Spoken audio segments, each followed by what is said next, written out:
quite wonderful right now. I mean, there's so much here being produced indigenously, and also theater companies, films from all over the world, writers from all over the world come here now. It's really very stimulating and quite wonderful. I guess I am an urban writer, certainly as far as the plays and the stories go. My poetry, though, is quite often has a lot of country landscape in it.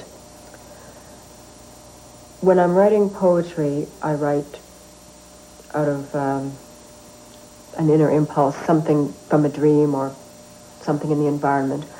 I think for my plays, there is a more conscious awareness of writing for, I would say, people who go to the theater, intelligent people who are interested in what's going on in the world and what is to become of the world in the society around us. So the poems are not intended for myself, although they start there. And the plays and the stories are certainly intended for people to read or see and get something out of. So, what happened?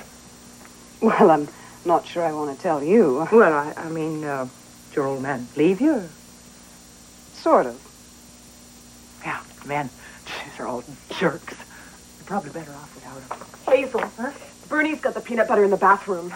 Oh, Bernie, get out of the bathroom. Jeez, kid. I suppose you met Linda? Yes, we met earlier this morning. She interview you? No, it was Joan Bradley, I think. Oh, well, Linda's a lot better than her. But let me tell you, she's not the queen that she pretends to be, that Joan. Did you know she used to live in this joint herself? Really? Care for light?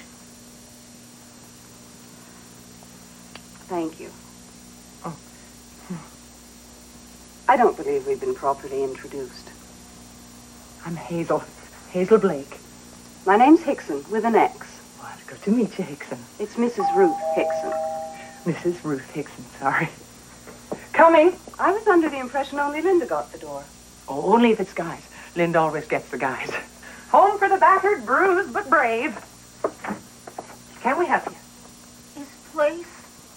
His number? Sorry, could you speak? His house woman? Oh, yes, come on in. I got, Linda! I got piece of paper. Now, you want the house for women, right? Yeah. Linda, you're all right here. Now, you'll be okay.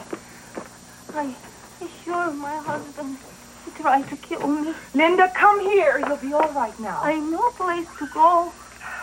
Ruth, will you get a cloth for her head, please? Oh, upstairs, kids, upstairs, you kids, please.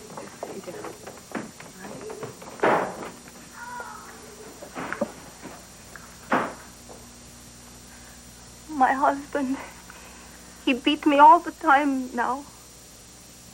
And before police tell to me this place, and I keep name on paper, I keep with me. I don't know where to go. My daughters are at school. With my play Dreamgirls, I took an idea of Diane Rothstein's, which was to do a play on battered women. Now, I didn't know anything really about the subject, and I had to do some research. Luckily, Diane knew the person who was the head of one of the halfway houses here in Toronto, and fortunately, I was able to go there and work as a volunteer and make my observations, talk to the women. The people at the house also called other women who had been residents in whom they thought I would be interested. I interviewed, I don't know, countless women and some men as well. And of course I had the experience to draw on from having worked in the house. So that was deliberate research. And at the time I was doing the research, I didn't know whether a play would come out of it or not. It was a chance I took. I need some information from you about who you are, the names of your children. If you can tell me what school your children are at, I can arrange to have them picked up this afternoon. Weston Road School. Now, here's a cup of tea. There's honey in it. And now use this. I'm very sorry. I make so much trouble. It's all right. Don't worry about it. Hazel, later. Oh, Now, the first question is, what is your name? My name, Vera Misailovska. Vera Misail. Could you spell that for me, Vera? I write for you.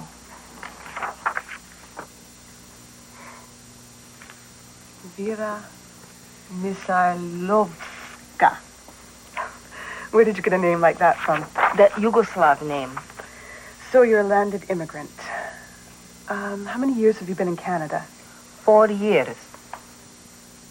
Why did you come to this country? we lived in England for almost 20 years. Then Richard and I adopted the children, and he decided the atmosphere in Canada was better for them. What languages do you speak? You speak English? Not good. I wanted to have the women in the play represent certain segments of contemporary society, different age groups, and also different locales where people had come from. And yet I felt they really had to mesh in the play and could theoretically exist in a transition house together. And luckily I found in my research that there were so many different types of women in the house or in one of these houses at the same time that I was fortunate that the idea that I had and the plan that I had for it actually could prove to work in reality. So under marital status, I'll just put married. Oh, I'm married. Yeah, but my husband died. Just up and died. We came here from Halifax. We were living, Regent's Park. And Billy just took sick and died. It was awful. Kids were a mess. We had to go on welfare, jeez. Religion? Yeah, this is a real nice office. Is that a religious painting there? Oh, mine. Oh, sorry. I'm Catholic. We go to Mass on Sundays. Is there a church near here? One of the strong features of Canadian drama is that it is very often rooted in regionalism, and that very private concerns are explored in the drama, but these also turn out to be really things that are of universal concern, not even just Canadian concern. And I think that the place where you live is very important to your work. It does affect your work somehow, maybe not directly. I grew up in Toronto. I went to Keele Street Public School. At that point in my life, I don't think I read very much. I listened to the radio a lot, and perhaps that's where my imagination first got kindled. I remember that in grade 9, we were assigned to write a sonnet. We had studied the sonnet form, and we were all sent home to try and write a sonnet. So I did that, and it was a poem about fishermen going out and being disappointed that they didn't catch anything. And then, of course, in the second verse, you have to change things around, so they came back with a nice, healthy catch. And after that, I, on my own, started keeping notebooks, which I still have. I must have about 40 now. And I wrote down all my impressions, all my ideas, first drafts of poems, later on first drafts of plays, stories. I just never looked back from then. I was always interested in drama. In fact, I wanted to become an actress. I passionately wanted to be an actress. I took drama lessons, but my parents did not encourage me in this. In fact, they discouraged me. I wanted to go to the National Theatre School, but that was absolutely forbidden. And so I feel vindicated in a way that I did start to write plays and will continue, I hope, to write plays. Do you work? Oh, yes. Well, that is, I used to work as a volunteer in Richard's Hospital in England. You know, he was chief surgeon.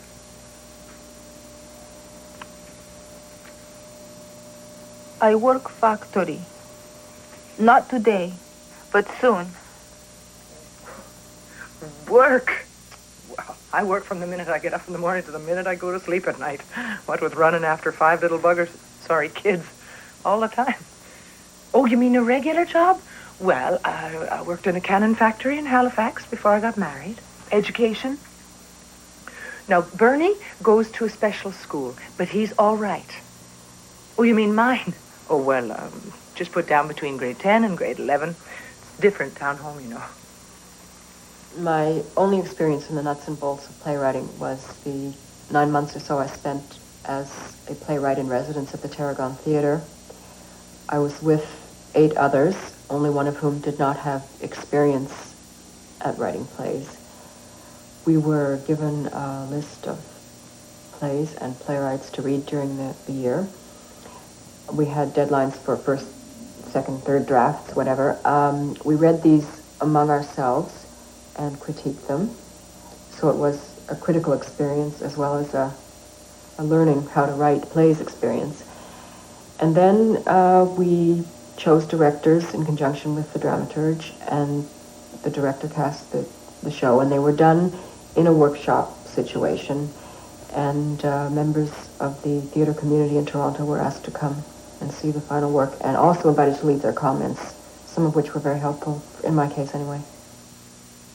I didn't have any money, and there was no one to turn to. I do have an aunt in Montreal, but she's 78 and can't cope with this problem. Anyway, Richard and I had an argument at the beginning of December. It was December 3rd. He walked right out of the house. I kept thinking he'd be coming back because nobody leaves home at Christmas time. And then...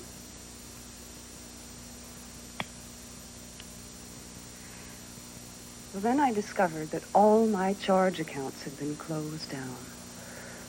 The telephone was cut off, and then the hydro. I just went to the bank, took out all the money I had, and I got us a room at the Park Plaza. It was the only thing I could think of at the time. I tried to get in touch with Richard, but his office kept saying he was still off on his holidays. But with room service and the restaurants in the area, I only have $35 left. No, he never hit me. I would like to think that drama or any other kind of writing could have an effect on people's attitudes and change the way they think. I suppose I'm overly optimistic when I say I also might hope that it could change society's attitude to certain types of behavior. So I don't know about a consistent philosophy except that I try to maintain some optimism. I try to reveal things, for want of a better word, to explore, to discover, to find the truth in things. Someone else later on may be able to find some patterns in my work that I'm not even aware of. Do you mind if I smoke? Oh, would you like one too? No, go ahead. I'm going to be bombing them from you before you know it. Well, I do have these little white pills, these nerve pills. See, my nerves were shot when Bill died, and the doctor said, well, Hazel, you just take these at your own discretion, so I'll take one whenever I need it. Little Bernie's got some, too, but I think his bottle's empty. Okay, Vera, that's it. All I need now is your signature. Now, this just says that you're staying here because you want to. The impulse to write is an inner impulse. It's something that you can't turn off. You can postpone it by writing an idea down, putting it in a book, locking it in a drawer, but it always comes back to haunt you, either when you're awake or in your dreams. So it's something that I just do, I have to do it.